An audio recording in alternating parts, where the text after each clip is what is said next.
그러니까 마침내 우리 주 예수님께서 오시면 깨어 준비한 신부들은 공중으로 들림받아 올라가면서 이제는 고생 끝, 행복 시작입니다.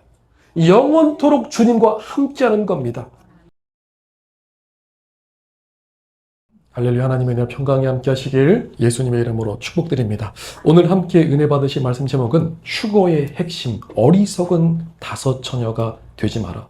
여러분, 하나님의 말씀은 지금도 성취되고 이루어지고 있습니다. 여러분, 성경은 살아있는 하나님의 말씀인데 하나님의 말씀은 반드시 이루어지지요. 자, 그래서 지금까지 성경에서 예언되고 실제로 이루어진 말씀들이 뭐가 있습니까? 너무나 많죠. 너무나 많은데 대표적으로 예수님께서 2000년 전에 아기 예수님으로 오실 것을 성경이 이미 예언했고 그 예언된 말씀이 성취되었지요. 근데 이 말씀이 놀랍게도 예수님께서 오시기 전 700년 전에 이사야 선지자가 예언했는데 그 말씀이 그대로 이루어집니다. 그리고 또 성경은 예수님께서 베들레헴에서 태어나실 것을 또 말씀하시고 예수님께서 고난당할 것이다. 그리고 십자가에 달려서 죽으실 것이다. 그리고 다시 부활하시고 우리에게 성령님 보내주실 것이다. 놀랍게도 이 모든 것들이 과거에 이미 예언되었고 성취되었습니다. 여러분, 성경 말씀 너무나 놀랍지요. 하나님의 말씀은 반드시 성취되고 이루어진다는 겁니다. 그래서 하나님의 말씀은 하루아침에 갑자기 만들어진 이야기가 아니라 오래전부터 하나님의 말씀은 선포되었고 예언되었고 그리고 하나님의 때가 되자 그 말씀이 그대로 성취되고 이루어집니다.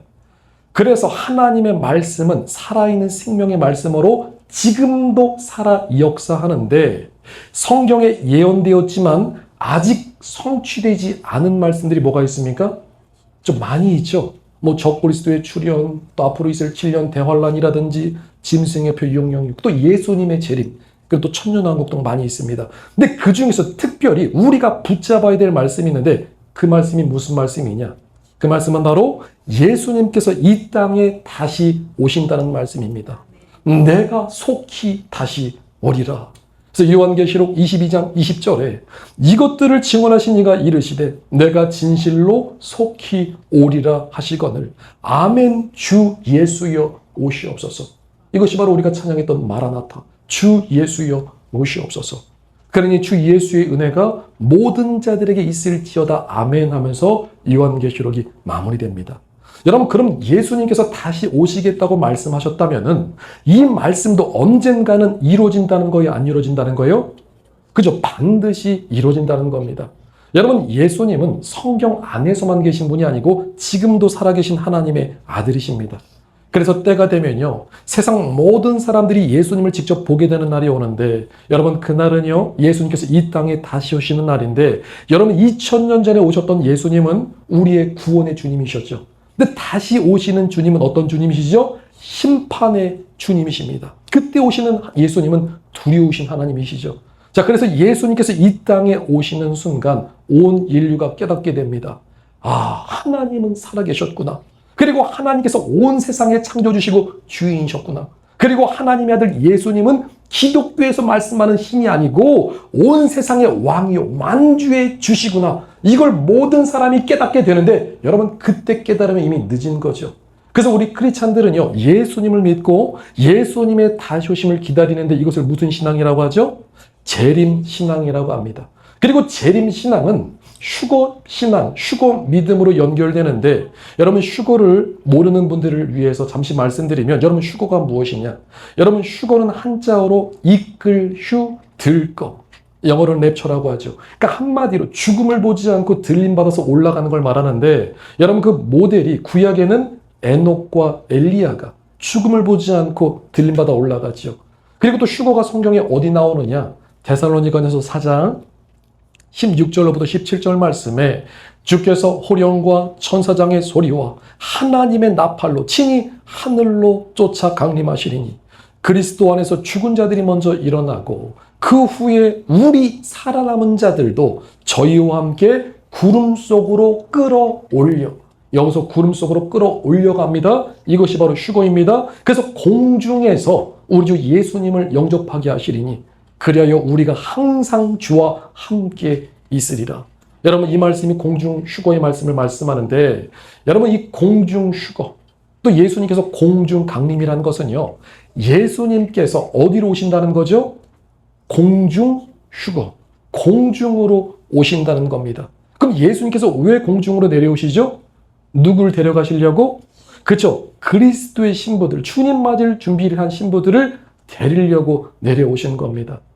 여러분 이것은요. 이 강림과 재림을 여러분 잘 구분하셔야 되는데 이것은 예수님의 지상 재림과 공중 강림과는 다른 겁니다.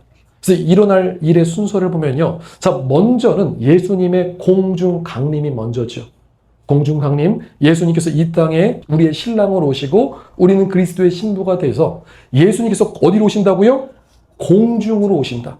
그래서 공중으로 예수님 오시면 그때 준비된 그리스도의 신부들이 구름 속으로 끌어올려 공중으로 올라가서 예수님 만나고 어디로 갑니까? 그죠? 주님 나라 가는 겁니다. 이때부터는 고생 끝 행복 시작입니다. 그래서 강림이 먼저 있고 공중 강림이 먼저고 그 다음에 이제 7년 대환란의 마지막 때쯤에 예수님께서 지상 재림하십니다. 어디로 오신다고요? 이때는 지상으로 내려오십니다. 그리고 이때 오시는 하나님은 어떤 하나님이시죠? 세상을 심판하시는 두려우신 하나님, 재판장이십니다. 그래서 이때 예수님께서 오시면 세상에서 이제 곡소리가 시작되는 거죠. 자, 그래서 이 공중 강림과 지상 재림을 잘 구분하는 것이 지혜입니다. 자, 그런데 우리가 기다리는 것은 뭘 기다린다고요? 공중 강림, 휴거를 기다리는 거죠. 근데 여기서 이 휴거의 본질이 아주 중요한데 여러분 예수님께서 이 땅에 공중으로 오시는 이 공중 강림, 이 휴거의 핵심이 무엇이냐?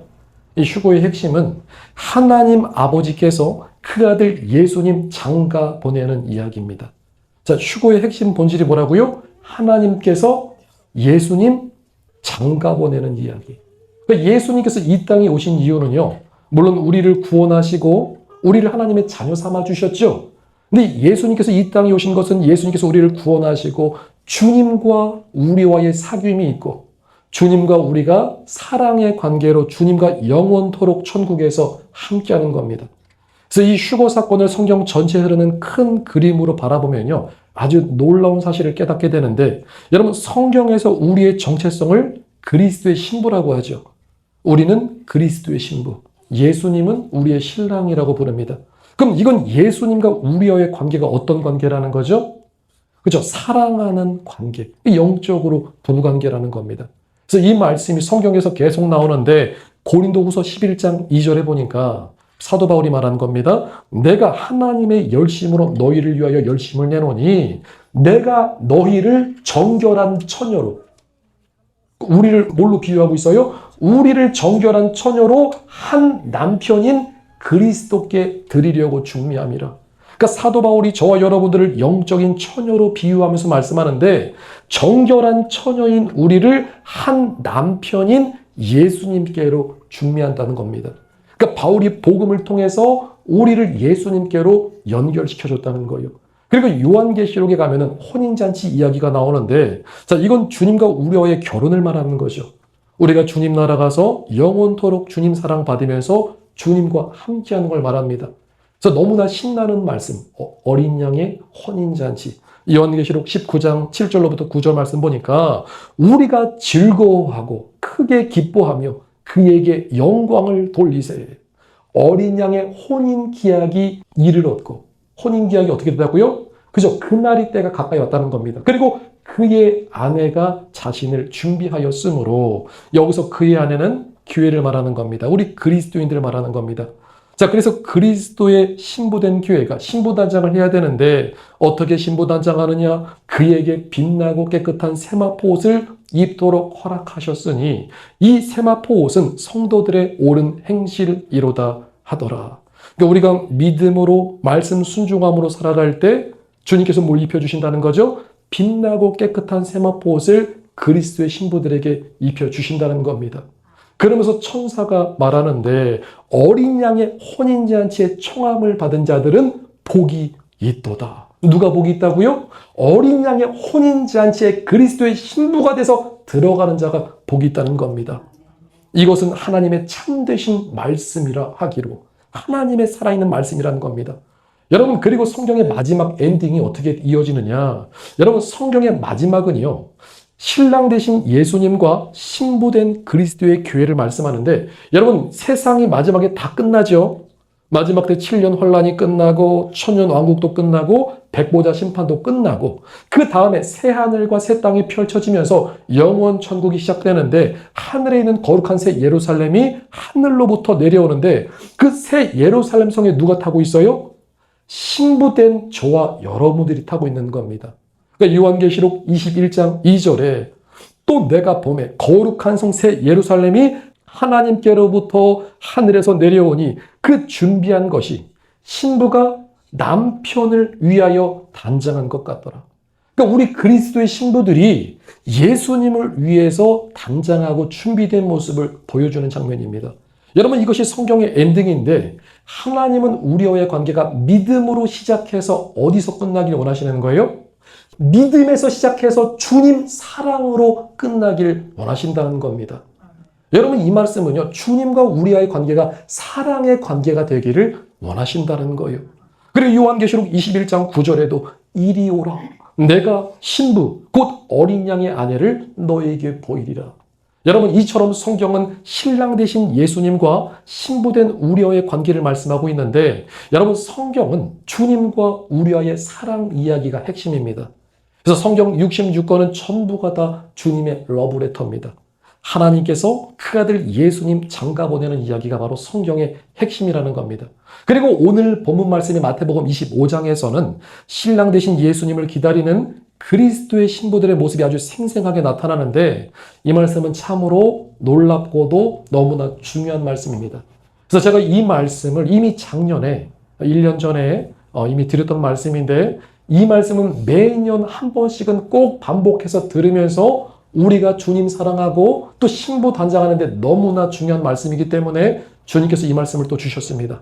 그래서 오늘 말씀을 요약하면 이렇습니다. 자, 10명의 처녀들이 신랑을 맞이하기 위해서 기다리고 있는데 5명은 신랑 맞을 준비를 잘해서 혼인잔치에 들어갑니다. 근데 5명은 어떻게 했어요? 신랑 맞을 준비를 못해서 혼인잔치에 못 들어가는 내용입니다. 여러분, 이것을 휴거로 연결시켜서 말씀드리면 2사람이 있습니다. 한 사람은 주님 맞을 준비를 잘해서 들림받아 올라가고, 한 사람은 주님 맞을 준비를 하지 않아서 이 땅에 남겨지는 겁니다. 좀 더 정확하게는 버려짐을 당하는 겁니다. 이 말씀이 마태복음 24장 40절에 예수님께서 말씀하시죠. 그때에 2사람이, 몇 사람이요? 2사람이 밭에 있는데 한 사람은 데려가고 한 사람은 버려둠을 당할 것이요. 2 여자가 맷돌질을 하고 있는데 한 사람은 데려가고 한 사람은 버려둠을 당할 것이요. 그러면서 예수님께서 하시는 말씀이 그러므로 깨어 있으라. 어느 날에 너희 주가 임하는지 너희가 알지 못함이니라. 여러분, 핵심은요, 깨어 있으라. 그리고 깨어서 어떻게 하라는 거예요? 준비하라는 겁니다. 어떤 준비를 하라고요? 주님 맞을 준비를 하라는 겁니다. 그러니까 한마디로 주님 사랑 깨닫고 주님 사랑 안에 거하라는 겁니다. 여러분, 핵심이 무엇이냐? 믿음에서 시작해서 주님의 사랑을 깨닫고 그 사랑 안에 거하라는 것이 주님의 핵심 말씀입니다. 여러분, 그래서 오늘 이 본문 말씀을 보면요, 예수님께서 천국 비유를 통해서 말씀하시는데 마태복음 25장 1절에 그때의 천국은 마치 등을 들고 신랑을 맞으러 나간 10처녀와 같다 하리니. 자, 머릿속에 한번 그림을 그려보세요. 지금 10명의 처녀들이 뭘 들고 신랑 맞으러 나간 거죠? 등을 들고 나갔습니다. 자, 여기서 등은 오늘날로 말하면 랜턴을 말하는 건데, 옛날에는 뭐 지금처럼 뭐 가로등이 없으니까 밤이 컴컴하겠죠. 밤이 어둡습니다. 그 신랑이 밤에 도착하면 신랑 맞이할 등불이 필요한 겁니다. 근데 등만 갖고 있으면 불이 켜질까요? 안 켜질까요? 여러분, 랜턴만 갖고 있으면 불이 켜지나요? 배터리가 있어야 되죠? 그 등이 있으면은 기름이 있어야 됩니다. 기름이 중요합니다. 자, 이 기름이 중요한데, 자, 2절에 그중 5명은 미련하고, 5명은 미련하대요. 그리고 5명은 슬기 있는 자라. 지금 2부류로 사람들이 나눠지죠. 5명은 미련하고, 5명은 슬기롭다. 근데 이들의 차이가 어떻게 드러나느냐? 3절에 보니까 미련한 자들은 등을 가지되 기름을 가지지 아니하고, 슬기 있는 자들은 그릇에 기름을 담아 등과 함께 가져갔더니, 지금 2부류의 차이점이 무엇이죠? 지혜로운 5명의 처자는 등과 기름을 준비했습니다. 근데 지금 미련한 다섯 처녀는 뭐 만들고 있어요? 등 만들고 있습니다. 여러분 랜턴 만들고 있고 배터리가 없는 겁니다. 자, 그래서 오늘 말씀 행십이 우리가 이 지혜로운 신부가 되려면 뭘 갖고 있어야 된다는 거죠? 등과 기름을 함께 갖고 있어야 됩니다. 특별히 기름이 중요합니다. 자, 근데 문제는 신랑이 생각보다 늦게 옵니다. 빨리 올 줄 알았던 신랑이 생각보다 늦게 옵니다. 그래서 어떻게 하는 거예요? 10명의 처녀들이 안타깝지만 다 졸고 자고 있습니다. 5절에 신랑이 더디 오므로 늦게 오니까 다 졸며 잘세. 자, 다들 잠들었습니다. 그때 소리가 납니다. 6절에 밤중에 소리가 나되 보라! 신랑 이로다 맞으러 나오라 하매. 아이고 깜짝이야. 드디어 기다리던 신랑의 음성이 들려옵니다. 그런데 신랑이 언제 왔어요? 지금 보니까 밤중에 왔습니다. 자, 그래서 10명의 처녀들이 무엇을 준비하느냐? 7절에 보니까 이에 그 처녀들이 다 일어나서 등을 준비할세. 자, 이제 밤이 컴컴하니까 불을 준비합니다. 자, 불을 켜, 불을 켜. 지금 신랑이 왔어. 근데 지금 10명의 신부들이 다 지금 불을 켜려고 준비하고 있는데 문제가 발생하죠. 아까 미련한 다섯 처녀는 뭐가 없다고 그랬어요? 기름이 없습니다. 그 8절에 미련한 자들이 슬기 있는 자들에게 이르되 우리 등불이 꺼져가니 너희 기름을 좀 나눠달라 하거늘. 어머 어떡해. 아이고 내 정신 좀 봐. 아이고 깜빡하네. 기름 안 갖고 왔네. 기름 안 갖고 왔습니다. 기름 달라고 하는 겁니다. 자, 여기서 이 기름이 없다는 것은요, 신앙의 게으름과 나태함을 말하는 겁니다. 그러니까 아무런 준비를 안 하는 거예요. 자, 그래서 기름을 달라고 하는데 여러분 이때는 기름을 줘야 될까요? 말아야 될까요? 그렇죠. 대답하기 애매하겠죠. 자, 이 기름은요, 사실 그러니까 나눠줄 수가 없는 기름입니다. 왜냐하면 이 기름은요, 딱 자신이 갖고 자신이 쓸 만큼만 가지고 있는 기름입니다. 자, 그래서 뭐라고 대답하느냐? 이 지혜로운 처녀들이 슬기 있는 자들이 대답하여 이르되 9절에 우리와 너희가 쓰기에 다 부족할까 하노니 차라리 파는 자들에게 가서 너희 쓸 것을 사라 하니. 지금 기름을 빌려줄 수 없는 게 이 지혜로운 처녀들이 이기적이라서 그런 게 아니고 지금 가지고 있는 기름을 나눠주면은 너희도 부족하고 우리도 부족하고 우리가 다 같이 부족해서 신랑을 제대로 맞이하지 못할 수 있다는 겁니다. 그래서 차라리 지금 빨리 가서 파는 자들에게 가가지고 너희 기름을 사라. 너희 쓸 것을 사라. 여러분 신앙은 하나님과의 1대1의 관계죠. 그래서 예를 들어서 내가 가진 믿음을 나눠주고 싶어도 이것이 불가능한 겁니다. 여러분 내 믿음, 내 신앙은 누구 몫이에요? 자기 몫이죠. 옆 사람이 대신 해줄 수가 없습니다. 믿음을 빌려줄 수도 없고 구원을 대신 해줄 수도 없는 겁니다. 우리 자녀들 잘 들으셔야 돼요. 여러분 우리 자녀들의 믿음은 누가 지켜야 돼요? 그렇죠. 내 믿음 내가 지켜야 됩니다. 다른 사람이 해줄 수가 없는 겁니다. 자, 그래서 기름이 없는 자들이 뭐하러 갔어요? 기름이 없으니까 기름을 사러 갔습니다. 그런데 기름을 사러 갔는데 10절에 그들이 사러 간 사이에 신랑이 오므로 준비하였던 자들은 함께 혼인잔치에 들어가고 문은 쿵 닫힌지라. 이야, 하필이면 이 미련한 처녀들이 기름이 필요하구나 깨닫고 기름을 사러 간 사이에 누가 오신 겁니까? 신랑이 온 겁니다. 그래서 기름 준비해서 불 켜놓고 신랑 맞이한 지혜로운 처녀들만 혼인잔치에 들어가고 기름이 없어서 기름을 사러 간 미련한 처녀들은 신랑을 못 만납니다. 그리고 뒤늦게 도착했지만 이미 늦었죠. 11절에 그 후에 남은 처녀들이 와서 이르되 주여 주여 우리에게 열어주소서. 문을 열어주소서. 근데 한 번 닫힌 문은 열릴까요? 안 열릴까요? 여러분 한 번 닫힌 문은요 열리지 않습니다. 여러분 만삭기한의 때가 있는데 지금 시간이 있을 때 기회가 있을 때 준비해야지 한 번 닫힌 문은 열리지가 않습니다. 여러분 노아의 방주도 그 문을 누가 닫으시죠? 하나님께서 닫아버리시는데 한 번 닫으면 끝입니다. 자, 그래서 처녀들이 와서 주여 주여 우리에게 열어주소서. 여기서부터는 신랑이 아니고 뭐라고 부르죠? 주여 주여 열어주소서. 그러니까 예수님께서 열 처녀의 천국 비유를 마무리하시면서 하시는 말씀이 12절에 대답하여 이르되 진실로 너희에게 이르노니 내가 너희를 알지 못하노라 하였느니라. 여러분 이 말씀이 마태복음 7장에서도 나오죠. 아버지의 뜻대로 행하지 않는 자들 주님께서 뭐라고 하시죠? 내가 너희를 모른다. 불법을 행하는 자들아 내게서 떠나가라. 마태복음 7장 23절에 나왔잖아요. 자, 주님께서 모르신다고 하면 그건 끝난 겁니다. 그리고 하시는 마지막 결론이 뭐예요? 13절에 그런즉 깨어 있으라. 너희는 그날과 그때를 알지 못하느니라. 맞아요. 주님이 언제 오실지 아무도 모르기 때문에 우리는 어떻게 하시고 계셔야 돼요? 깨어 있어야 됩니다. 그리고 깨어서 준비하셔야 된다는 겁니다. 여러분, 오늘 이 말씀을 좀 더 잘 이해하려면요, 이스라엘의 결혼 풍습에 대해서 알게 되면은 이야기가 좀 더 쉽고 재미있습니다.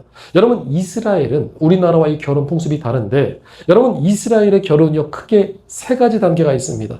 자, 첫 번째는요, 약혼 단계. 무슨 단계라고요? 약혼. 처음에 약혼하고, 그 다음에 준비 단계를 갖습니다. 준비. 그 다음에 혼인잔치 단계입니다. 자, 먼저 약혼 단계에서는요, 신랑이 신부 집에 와서 약혼 계약을 합니다. 여기서 포인트는요, 이스라엘의 약혼은요, 법적으로 결혼한 상태를 말합니다. 그러니까 우리나라는 이 약혼의 이 법적 효력이 없는데, 이스라엘 같은 경우에는 약혼이 곧 결혼입니다. 그래서 약혼식을 어떻게 진행하느냐. 먼저 이 지창금이라고 해서 신랑과 그 아버지가 신부 집을 방문해서 신부의 가치에 맞게 지창금을 지불하고 법적 약혼 계약서를 작성합니다.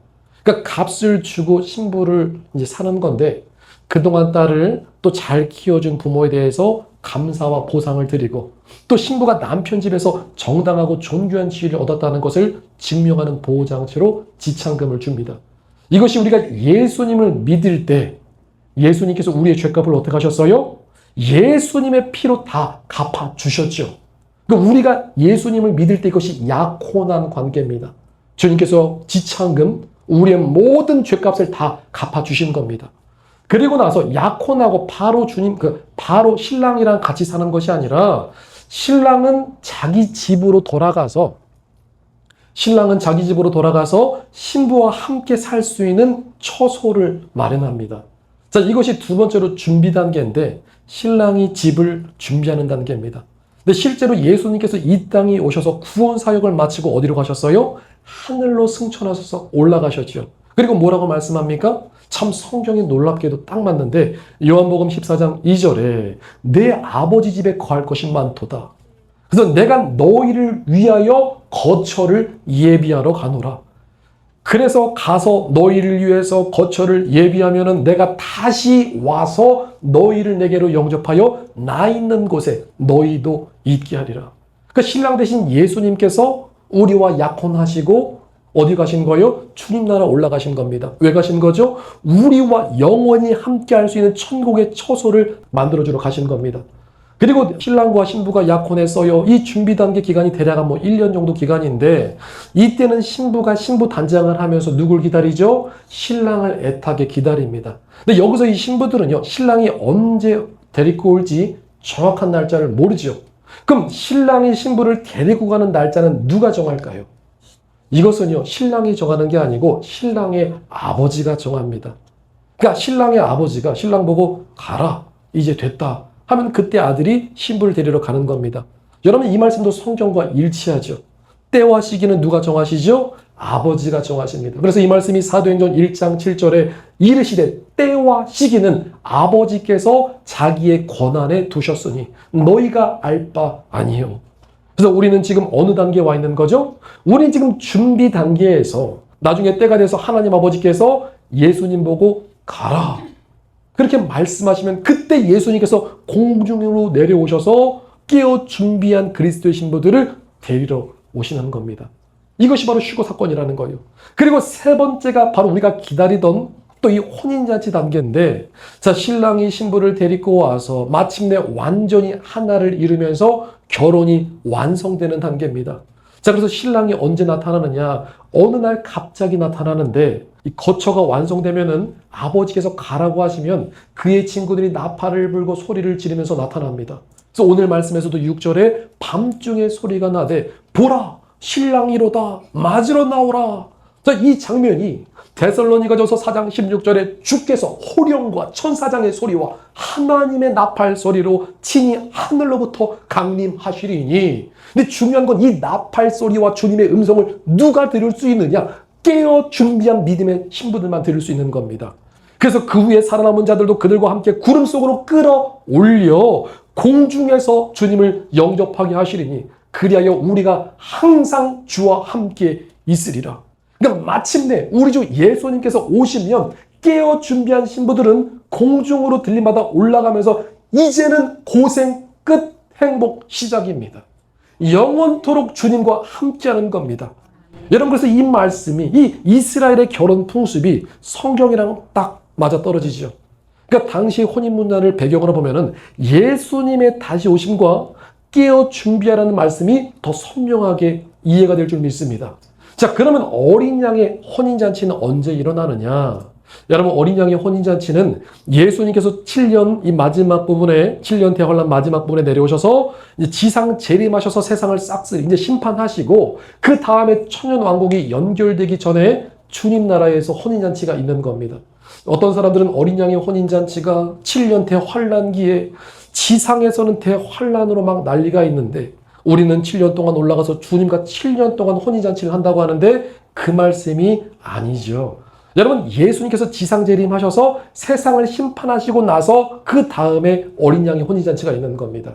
여러분, 이 어린 양의 혼인잔치가 7년 환란 기간에 있다는 것이 잘못된 이유가, 여러분, 이 말씀이 계시록 19장 7절에 있는데 어린 양의 혼인 기약이 이르렀다고 그랬죠. 아까 우리가 읽었던 말씀입니다. 우리가 즐거워 크게 기뻐하며 그에게 영광을 돌리세 어린 양의 혼인 기약이 이르렀고, 이 시기가 어느 시기냐? 후 3년 반이 진행되는 그 시기, 그 하나님의 재앙이 떨어지는 그 시기, 근데 아직 혼인 기약이 이르렀고 아직 이루어지지 않았다는 겁니다. 어떤 사람들이 말할 때 7년 환란 기간에 그 전에 휴거돼서 올라간 사람들은 7년 동안 어린 양의 혼인잔치를 갖고 지상은 7년 동안 대환란 기간이라고 말하는데 그게 아니라는 겁니다. 여러분, 이 말씀 잘 배우셔야 됩니다. 나중에서 어디서 잘못 들으시고 이상한 말씀하시면 오류가 생길 수 있죠. 자, 그래서 우리가 항상 깨어 있어야 되는데, 여러분, 이 깨어 있어야 된다는 것은요, 잠을 자지 말라는 것이 아니고 뭐가 깨어 있으셔야 되죠? 우리 영이 깨어 있어야 됩니다. 뭘 의식하셔야 돼요? 날마다 하나님 앞에서 믿음의 삶을 사셔야 되고, 예수님께서 오늘이라도 오실 수 있구나. 그래서 주님 맞을 준비를 해야 되는 겁니다. 그럼 주님께서 언제 오실까? 여러분, 성경에서 예수님께서 언제 오실지는 누구만 아신다고 그랬어요? 예수님도 모르고 성령님도 모르고 천사들도 모르고 때와 시기는 아버지 하나님 권한입니다. 아버지만 아십니다. 자, 그래서 이 휴거 관련해서는 크게 환란 전 휴거설과 또 환란 후 휴거설이 있는데, 여러분, 우리 사랑 목양교회는요, 성경의 말씀을 근거로 환란 전 휴거를 준비합니다. 주님께서 언제 오실지 모르지만 미리미리 준비하는 게 지혜라고 주님께서 알려주셨습니다. 여러분, 이 환란의 성격은요, 뭐 그날 들어가서 훈련되고 거기서 뭐 만들어지고 이런 게 아니고, 그 환란의 날은요 정말 전무후무한 엄청난 환란인데, 그날의 성격은 형벌의 날, 고난의 날, 큰 진노의 날입니다. 여러분, 이 7년 대환란은요 전 3년 반과 후 3년 반으로 나눠지는데, 여러분들이 보통 사람들이 생각할 때 전 3년 반은 그래도 좀 평화적이고 뭐 후 3년 반은 또 엄청난 또 전무후무한 환란이라고 하는데 그게 아니고요. 전 3년 반도 호락호락하지가 않습니다. 후 3년 반은 완전히 생지옥이고요. 그래서 이 시기가 어떻게 진행되느냐? 나중에 누군가 7년 평화조약을 맺는 세계 대통령이 등장하는데, 그 녀석이 바로 성경에서 말씀하는 최후 적그리스도입니다. 그럼 그 적그리스도가 등장해서 이제 세계 정부가 화폐 없는 세상을 만들어가고, 또 그 시기에 뭘 시행하죠? 짐승의 표를 시행합니다. 여러분, 지금도 AI 시대와 더불어서 인조인간들이 등장하고, 이제 여러분들의 스마트폰 안에 AI 기능이 기본적으로 탑재해서 들어갑니다. 그러니까 AI가 나를 매니저 역할을 해주는 겁니다. 그리고 세상은 화폐 없는 세상, 디지털 세상이 되면서 모든 것이 디지털로 연결되는 디지털 통제, 감시 세상이 오는데, 여러분, 세상 돌아가는 것을 조금이라도 관심 있게 보신 분은 이게 거짓말이 아니라는 것을 알게 될 겁니다. 그리고 이제 짐승의 표 시대가 온다는 것은 요한계시록에서 말씀하는 환란의 시대가 오고 있구나. 그러니까 때가 얼마 안 남았구나. 그래서 만약에 주님이 환란 후에 오신다고 해봐요. 여러분, 환란 후에 온다고 하면요, 이 전 3년 반도 호락호락하지 않은데 환란을 통과하면 신부들이 너덜해집니다. 아니, 무슨 신부가 웨딩 드레스를 입고 유격 훈련을 받으러 갑니까? 그것이 아니라는 거죠. 그래서 환란 후 휴거를 준비하는 말들은 이 주님의 성품과도 맞지 않고 하나님의 말씀과도 맞지가 않습니다. 그래서 환난 후 휴거를 주장하는 사람들은요, 환난을 통과해야지만 신부로 준비되고 단장된다고 하는데 본인들만 그렇게 하시고, 여러분 환난의 성격은요 훈련의 날이 아니고 어떤 날이라고 그랬어요? 형벌의 날이고 진노의 날입니다. 그래서 지금 하나님께서 은혜와 기회를 주셨는데 지금 준비가 안 된 사람들이 휴거버스 놓치고 그날에 남겨져가지고 형벌의 날, 환난의 날에 들어가는 겁니다. 그래서 지혜가 무엇이냐? 우리는 주님께서 언제 오실지 모르기 때문에 날짜 맞추기 하자는 것이 아니고, 주님께서 무슨 절에 오신다, 언제 오신다 이런 날짜 맞추기 하는 것이 아니고 미리 깨어서 그날을 미리미리 준비하자는 겁니다. 그리고 여러분 꼭 아셔야 되는 게, 모든 계시 중에 최우선되는 계시가 바로 예수님의 공중강림과 주님의 다시 오심입니다. 자, 예를 들어서 어떤 사역자가 주님의 명령을 들었어요. 뭐 내년 봄에 큰 집회를 열어라. 네, 주님. 그러면 내년 봄까지는 주님이 안 오실까요? 아니죠. 이거 어리석은 겁니다. 모든 계시 중에서 최우선시 되는 계시가 뭐라고 그랬어요? 주님의 이 땅에 다시 오심. 만약에 내년에 어떤 집회가 예정되어 있어요. 근데 그 전에도 오늘 밤이라도 주님께서 오실 수 있다는 겁니다. 여기서 중요한 포인트가, 하나님께서는 왜 언제 오실지 날짜를 안 알려주셨을까요? 그건 사람들이 악하고 게을러서 그날이 그때가 언제인 줄 알면요, 그때까지는 자기 마음대로 살다가 벼락치기 하듯이 주님께서 언제 오신대, 그럼 그때 깜짝 신앙을 준비하겠죠. 하나님께서는 이런 거 원치 않으십니다. 여러분, 하나님께서 원하시는 것은요, 평소에 잘하는 겁니다. 항상 기뻐하고 쉬지 말고 기도하고 범사에 감사하라. 항상 하나님 앞에 깨어 준비하라는 겁니다. 여러분, 종들이 주인이 늦게 온다고 하니까 게을러 터져서 청소도 안 하고 집안 엉망으로 만들고 뭐 일도 제대로 안 하고 게을르게 하다가 주인이 언제 오신다는 소식을 딱 들으면 어떡하죠? 그저 펑펑 놀고 집안 아수라장 만들어 놨다가 주인이 온다고 하면 그때 잠깐 눈 가리는 신앙, 이런 건 주님께서 원치 않으신다는 거죠. 자, 그래서 주님께서 언제 오신다, 무슨 절에 오신다, 몇 년도에 오신다, 이렇게 예측 가능성이 있는 날짜에 주님께서 오시는 것이 아니고, 중요한 것은 언제 오시느냐를 아는 것보다 더 중요한 게, 준비되지 않으면 주님께서 오셔도 못 올라갑니다. 여러분, 그래서 준비하는 게 중요하다는 겁니다. 그래서 우리는 환난 후 휴거가 아니고 언제 준비한다고요? 미리미리 준비해서 올라가야 될 줄 믿습니다. 그리고 이 말씀이 요한계시록 3장 10절에도 네가, 빌라델피아 교회에게 말씀하신 건데, 네가 나의 인내의 말씀을 지켰은즉, 우리가 하나님의 말씀 지키고 그 말씀대로 살아가면은 내가 또한 너를 지켜서 시험의 때를 면하게 하리니 이는 장차 온 세상에 임하여 땅에 거하는 자들을 시험할 때라. 그러니까 평소에 믿음 지키고 말씀대로 살아간 사람들에게는 너 하나님의 말씀 지켰지, 이제는 내가 너를 지켜서 시험의 때를 면하게 해줄게. 근데 그 시험의 때가 어느 때냐? 이것이 이제 장차 온 세상에 임하는 마지막 때의 마지막 시험인데, 그것이 바로 짐승의 표 시험입니다. 그 짐승의 표 시기를 어떻게 하신다는 거예요? 주님께서 건너뛰게, 그러니까 마지막 때 환난 가운데서 우리를 건져주시고 구원해 주신다는 말씀입니다. 근데 환난의 때를 다 지나고 나서 그때 주님 오시면, 여러분, 환난의 때는요 두 가지밖에 없는데, 그때는요 믿는 자들이 순교하거나 아니면 짐승의 표를 받아서 타협하거나. 근데 우리 주님의 성품은요, 평소에 믿음 지키고 열심히 신앙생활 잘한 또 우리 그리스도의 신부들에게 은혜를 주셔서 먼저 데리고 가십니다. 환난 속에 남겨두셔서 웨딩드레스 입고 유력 활동 받고 거기서 막 힘들게 해서 너덜너덜해지게 해서 구원하시는 것이 아니고, 하나님께서 미리 데리고 올라가시는 것이 바로 우리 하나님의 성품입니다. 여러분, 하나님은 노아의 때, 노아가 방주를 다 만들고 나서 그 다음에 말씀하시고 물로 심판하시죠. 여러분, 소돔과 고모라 때에도요, 롯의 가정이 지체하고 있으니까 먼저 건져주시고 나서 자비와 은혜를 베푸시고 나서 그 다음에 하늘에서 불과 유황이 떨어지죠. 여러분, 마지막 때도 마찬가지인데, 하나님이 평소에 주님 사랑하고 인내의 말씀을 잘 지킨 그리스도의 신부들을 정말 아끼고 사랑하기 때문에 그날의 환난에 남겨두지 않고 다 들림받아서 올라가게 한 다음에, 그 다음에 이 땅에 형벌과 진노의 날이 시작되는데, 일곱째 인, 일곱째 나팔, 일곱째 대접 재앙이 떨어지는 겁니다. 근데도 나는, 에이구 목사님, 그거 아닙니다. 저는 환난 후 휴거를 준비하겠습니다. 그렇게 말하고 그걸 주장하는 사람들은 주의 말씀에 너희 말이 내 귀에 들린 대로 행하여 주리라. 그 믿음, 그 고백대로 그 사람들에서 남게 되는 겁니다. 여러분, 그래서 지혜는 환난 전에 미리미리 준비해서 올라가는 게 지혜인 줄 믿습니다. 그런데 준비하지 않아서 이 땅에 남겨지면 그럼 어떻게 됩니까? 여러분, 휴거되지 않았다고 해서 구원이 끝나는 것은 아니죠. 근데 휴거되지 않아서 이 땅에 남겨지게 되면은 이 땅에서 어떤 일이 일어나느냐?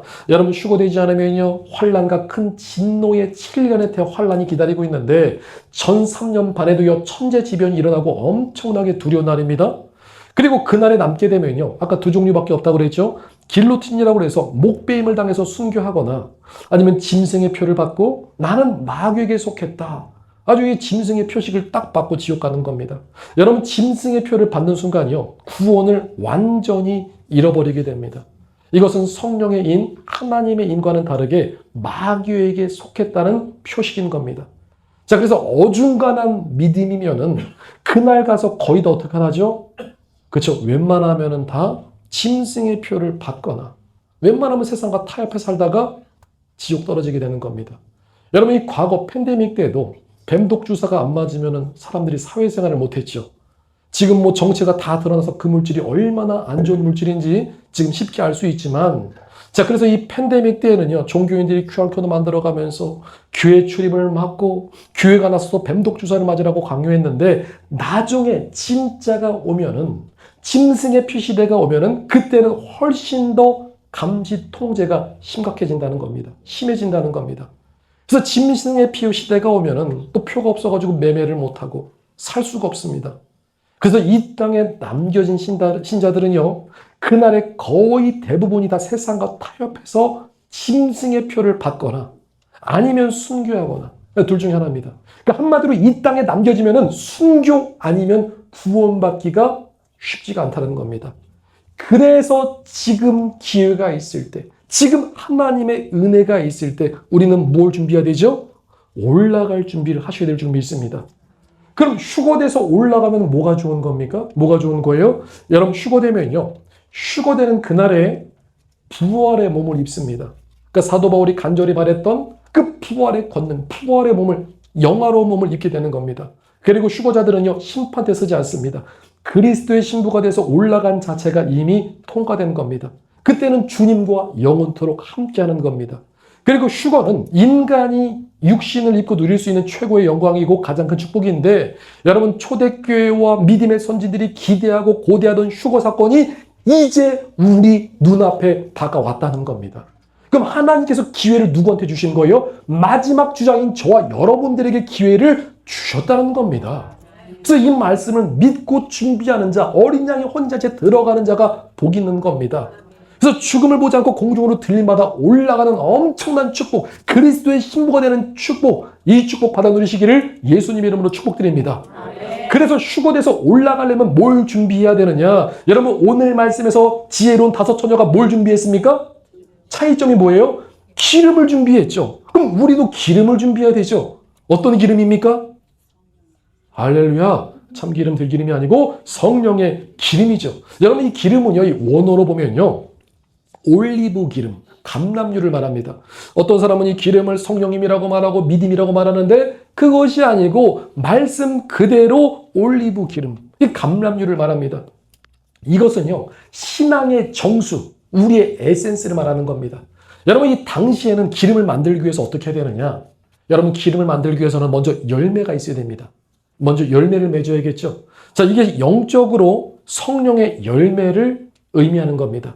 그래서 성령의 9가지 열매 뭐가 있어요? 갈라디아서 5장 22절 말씀 보니까 오직 성령 열매는 사랑과 희락과 화평과 오래 참음과 자비와 양성과 충성과 온유와 절제니, 자, 이 같은 것을 금지할 수 있어요, 없어요? 주님과 연결되어 있으면, 예수님은 포도나무요 우리는 가지라, 주님과 연결되어 있으면 열매가 안 맺혀질 수 없고 열매가 반드시 맺혀질 수밖에 없다는 겁니다. 그래서 예수님 믿고 믿음의 삶을 살아갈 때 성령의 열매가 주렁주렁 맺혀지는 겁니다. 열매가 생겼습니다. 그럼 그 다음에 이 열매를 어떻게 해야지 기름이 만들어질까요? 그 열매를 쥐어짜고 으깨고 빻아서 거기서 기름이 한두 방울씩 똑똑똑 떨어집니다. 여러분 그렇다는 것은요, 이 기름이 단번에 얻어지는 것이 아니고 먼저는 뭐가 있으셔야 되죠? 열매, 성령의 열매가 있어야 되고, 자, 성령의 열매가 어떻게 되셔야 돼요? 으깨지고 빠지고, 그죠? 쥐어 짜지면서 거기서 뭐가 발생하는 거죠? 그죠? 거기서 기름이 똑똑 떨어지는 겁니다. 여러분, 그럼 기름은 이 만들어지는 것이 쉬운 건가요? 어려운 건가요? 쉬운 게 아니죠. 그 짧은 시간에 얻을 수 있는 것이 아니라는 겁니다. 그래서 이 기름은요, 성령의 열매에서 나온 이 순수한 신앙의 결정체, 그러니까 신앙의 정수, 에센스, 이 본질을 말하는 겁니다. 그래서 이 기름을 얻기 위해서는요, 하루아침에 되는 것이 아니기 때문에 여러분 휴거가 벼락치기가 안 되고 지금부터 미리미리 준비해서 성령의 열매를 가득히 맺고 그 열매가 하나님께서 주신 우리의 삶에서 주님께서 연단을 주시고 고난을 주시고 문제와 사건을 통해서 어떻게 되는 거죠? 오랜 인내를 통해서 쥐어 짜지는 겁니다. 그래서 하나님께서 마지막에 불시험도 허락하시고 문제와 사건을 허락하시면서 그 과정에서 우리에게 주신 성령의 열매를 인내함으로 버티면서 꽉 짜여지는 겁니다. 여러분 여기서 또 많은 사람들이 하는 질문이, 여러분 그럼 휴거 시점에서 휴거가 일어날 때쯤에 예수님을 믿은 초신자들은 기름을 만들 시간이 없는데 그럼 이들은 못 올라가는 거 아닙니까? 여러분 예를 들어서 휴거가 오늘 밤에 일어났는데 오늘 예수님 믿었어요. 그럼 이 사람은 올라갈까요? 안 올라갈까요? 주님만이 아시겠죠. 여러분 이건 믿음의 분량대로 들으셔야 됩니다. 우리 자비로우신 예수님께서는요, 초신자지만 그날 진심으로 예수님을 믿고 영접한 자들에게 은혜를 주셔서 여러분 휴거는요, 예를 들어서 십자가상에 예수님과 함께 달렸던 강도처럼 하나님께서 은혜를 주시면 오늘 예수님 믿어도 오늘 휴거돼서도 올라갈 수도 있다는 겁니다. 아, 그럼 이 깨달음을 얻고 그렇구나 하면서 또 잔머리 굴리면서 그럼 나도 주님 오시기 직전에 예수님 잘 믿어야지. 이런 거 안 통하죠. 여러분 우리 주님은요, 중심을 보시죠. 오늘 예수님을 믿었어도 엉터리로 믿은 거, 초신자라도 이러면 남게 되는 겁니다. 그래서 가장 안전한 것이 무엇이냐? 지혜로운 다섯 처녀처럼 미리미리 깨어서 기름통불을 준비하는 건데, 자, 기름을 어떻게 준비해야 한다고요? 먼저는 뭐가 있어야 된다고 그랬어요? 성령의 열매가 있어야 됩니다. 그 성령의 열매가 있기 위해서 우리가 주님과 어떻게 하셔야 돼요? 연결되어 있어야 됩니다. 예수님은 포도나무요, 나는 가지다. 그래서 주님과 연결되면요, 성령의 열매가 막혀진 것을 금지할 법이 없는 거죠. 성령의 열매가 자동으로 주렁주렁 맺혀집니다. 우리가 막 열매를 맺으려고 힘을 막 줬더니 막 열매가 막 툭 튀어나오고 이런 게 아니고 주님과 연결되어 있으면 성령의 열매가 맺혀지는 겁니다. 자, 그리고 이 성령의 열매를 쥐어짜 비틀어서 기름이 만들어지는데 그것이 바로 하나님께서 우리 인생 가운데 고난도 허락하시고 연단도 허락하시는 겁니다. 그리고 우리가 또 언제 기름이 만들어지느냐? 여러분들이 기도할 때 부르짖어서 기도할 때도 기름이 만들어지는데 간절히 간구하고 간절히 주님을 찾고 마음을 찢고 하나님 앞에 엎드려 기도할 때 열매가 쥐어 짜지면서 기름이 만들어지는 겁니다. 여러분 이 모형을 우리 주 예수님께서 모델로 보여주셨죠. 예수님께서 십자가 지시기 전에서 겟세마네 동산에서 어떻게 기도하셨습니까? 그저 자신을 쥐어 짜면서 기도하시는데 얼마나 간절히 기도하셨는지 땀방울이 피방울처럼 되었습니다. 여러분 이 겟세마네 동산, 이 겟세마네의 뜻은요, 기름을 짜는 틀입니다. 그러니까 감람류, 올리브유를 짜는 곳이라는 의미가 있는데 예수님께서 기름을 준비하는 그 기도를 어떻게 보여주셨어요? 간절히 쥐어 짜면서 부르짖으면서 간절히 기도할 때도 기름이 만들어진다는 겁니다. 여러분 그리고 휴거는 하나님께서 그 아들 예수님 장가 보내는 이야기라고 그랬죠. 그럼 하나님과 우리 사이에서 가장 중요한 게 뭐예요? 하나님과 우리 사이에서 중요한 게 어떤 관계가 중요하죠? 사랑의 관계입니다. 여러분 신랑과 신부 사이에서 사랑이 빠지면 그건 죽은 관계죠. 그래서 우리는 주님 사랑해야 되는데 여러분 주님 사랑하는 게 억지로 되는 게 아니라 내가 주님을 어떻게 사랑합니까? 먼저는요, 주님의 사랑을 받는 게 중요합니다. 여러분 성경은요, 하나님께서 우리를 먼저 사랑해 주셨죠. 그래서 요한일서 4장 19절 말씀 보니까 우리가 사랑함은 그가 먼저 우리를 사랑하였음이니라. 나는 주님의 사랑을 모르겠는데요. 하나님의 사랑을 깨닫고 하나님이 나를 사랑하신다는 걸 알게 되면요. 그때부터 주님과 연결되면서 하나님의 사랑이 우리 안에 공급되는 겁니다. 그러니까 내가 주님을 사랑하려고 애쓰고 노력하고 힘쓰는 것이 아니고 하나님의 사랑을 깨달으시라는 거예요. 예수님께서 십자가에서 저와 여러분을 위해서 피 흘려 죽으시고 고난당하시고 희생하신 그 사랑을 깨달으실 때 우리는 주님의 사랑을 알 수 있게 되는 겁니다. 그리고 주님 사랑하는 것이 어떻게 드러나죠? 우리가 주님 사랑하면은 요한복음 14장 15절에 너희가 나를 사랑하면은 나의 계명을 지키리라. 그러니까 우리가 주님 사랑 알고 그 말씀대로 살아갈 때 하나님의 사랑이 내 안에서 넘쳐 흐릅니다. 여러분, 우리가 하나님 말씀 순종하잖아요. 그럼 우리 안에서 누가 기뻐하시죠? 성령님이, 우리 주 예수님께서 기뻐하십니다. 그럼 주님의 사랑이 더 크게 깨닫게 되는 겁니다. 그래서 이 휴거 신부들, 우리 그리스도의 신부들이 영적인 세마포 옷, 웨딩드레스를 입는데 그 웨딩드레스의 재료가 어떤 게 재료일까요? 그것이 바로 하나님의 말씀입니다. 말씀 순종할 때 웨딩드레스의 재료가 만들어지는 겁니다.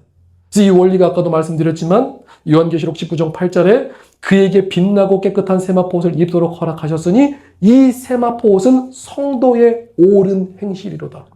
우리가 말씀대로 살아갈 때 저와 여러분이 입은 옷이 어떤 옷이 되는 거예요? 빛나고 깨끗하고 아름다운 웨딩드레스로 주님께서 만들어 주신다는 겁니다. 자, 근데 사랑이 없으면 어떻게 되는 거죠? 종교생활하게 되는 겁니다. 신앙생활이 재미가 없고요. 예수님을 믿는데 주님의 사랑이 없다는 것은요, 십자가의 은혜를 경험하지 못해서 그런 걸 수 있습니다. 자, 그래서 우리는 마지막에 주님 사랑하기를 힘쓰고 주님 사랑을 회복하셔야 되는데, 여러분 성경을 통해서 또 주님의 은혜를 통해서 주님과 연결되어 있으면 하나님의 은혜가 흘러오고 주님의 사랑이 우리 안에 흘러올 줄 믿습니다. 그래서 우리는 주님 사랑에 초점 맞추고 주님 사랑하면 그 사랑 안에 거해야 될 줄 믿습니다. 이런 말씀을 정리합니다. 사성도 여러분, 지금 우리는 마지막 때를 살고 있죠. 그러니까 주님 오실 날이 정말 코앞에 다가왔습니다. 여러분, 지금이 어느 때냐면 로마서 말씀처럼 자다가 깰 때가 되었다. 이제는 그 구원이 처음 믿을 때보다 더 가까이 왔다는 겁니다. 자, 그래서 지금 이 시대를 분별하고 정신 차리고 깨어 있어야 되는데, 여러분 우리의 정체성을 아는 것도 깨어 있는 거죠. 그래서 오늘 말씀 기준으로 우리의 정체성이 뭐죠? 우리는 그리스도의 신부다. 그럼 그리스도의 신부가 게으르고 어리석고 악하고 준비가 안 돼 있으면 될까요? 안 될까요? 안 되겠죠. 여러분, 세상에 어떤 신랑이 게으르고 악하고 그런 신부를 좋아하겠습니까? 우리 하나님도 마찬가지죠. 그래서 때와 기한은 아무도 모르고, 그러니까 평소의 신앙생활을 통해서 참 신부들, 정말로 주님을 사랑하던 그 신부들을 주님께서 뽑아서 데려가시는데, 그래서 지금 휴거가 뭔지도 모르고 재림신앙에 관심이 없고 주님 사랑이 아니라 세상 사랑하고 세상의 욕심을 따라가는 많은 사람들은 이 땅에 그날에 그대로 남게 됩니다.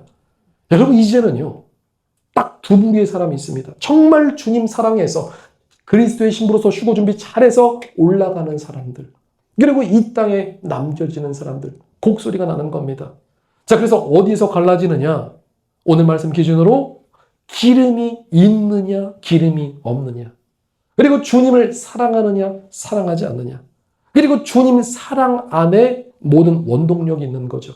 주님 사랑함으로 말씀 순종하고 열매를 맺어서 주님 사랑함으로 그것이 끝까지 인내함으로 열매가 으깨져서 신앙의 정수, 기름이 만들어지는 겁니다. 여러분, 마지막 때는요, 정말 많은 사람들이 이 땅에 남겨질 겁니다. 여러분, 저와 여러분들이 지금 이 말씀을 함께 나누고 있지만 저를 포함해서 우리 사랑 목양의 성도님들이 남겨지지 않고 그날에 다 올라가시기를 예수님 이름으로 축복드립니다. 지금 주님 오실 날은 다가오고 있는데 많은 사람들이, 안타까운 현실이지만 다들 졸며 자고 있습니다. 대부분의 사람들은 깊은 잠에 빠져 있고요. 이 말씀에 관심이 없습니다. 근데 주님께서 주신 말씀은 명확하죠. 정확합니다. 준비하라는 겁니다. 끼어 있으라는 겁니다. 이 말씀을 농담처럼 듣지 말라는 겁니다. 그래서 여러분들은 어떻게 하게 힘써야 돼요? 주님 사랑해서 열매 많이 맺으시고 그 열매가 여러분들이 하나님께서 주신 환경 가운데 낙심하지 마시고 끝까지 그 자리 믿음으로 인내하며 지켜가면서 열매, 그 기름을 잘 만드셔서 마침내 우리 주 예수님께서 이 땅에 오시면 주님 보실 때 사랑스럽고 정결하고 참된 그리스도의 신부로 준비돼서 그날에 다 들림받아 올라가시길 예수님의 이름으로 축복드립니다.